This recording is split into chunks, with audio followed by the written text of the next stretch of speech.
সকালে সূর্য উদয়ের দৃশ্য। কুয়াশার মাছ থেকে ভেদ করে সূর্য আস্তে আস্তে উদয় হতে চেষ্টা করছে। দেখতে পাচ্ছেন সূর্য, চারিদিকে কুয়াশা, অসাধারণ লাগছে। সূর্যটা গাছের উপরে পড়ছে, কুয়াশার উপরে পড়ছে, দেখতে অনেক সুন্দর লাগছে। প্রতিটি গাছই যেমন মনে হচ্ছে কুয়াশার পানিতে ভিজে আছে।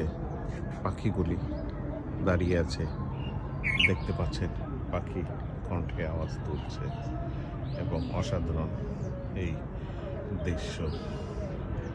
পাখির আগমনে মুখরিত থাকে সবসময় আমার এই ছাদ বাগানটিকে, কারণ চারিদিকে শুধু গাছগাছালি থাকার কারণে পাখির সমাগমটা একটু বেশি হয়ে থাকে ছাদে। কারণ উঁচু স্থান তো, তারা দূরে উড়ে আসে, এখানে কিছুক্ষণ বসে আবার চলে যায় দূরে কোথাও খাদ্যর সন্ধানে, এইভাবে ছুটে চলে। অনেক সুন্দর এই পরিবেশ। ছাদ বাগান থেকে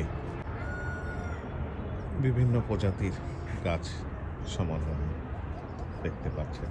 কিছুদিনের ভিতরে চলে আসবে আমের মুকুল। আমের মুকুল আসতে শুরু করবে, পাতা বের হচ্ছে, হয়তোবা কিছুদিনের ভিতর, মাসখানেকের ভিতর কিছু মুকুল আসবে আমের।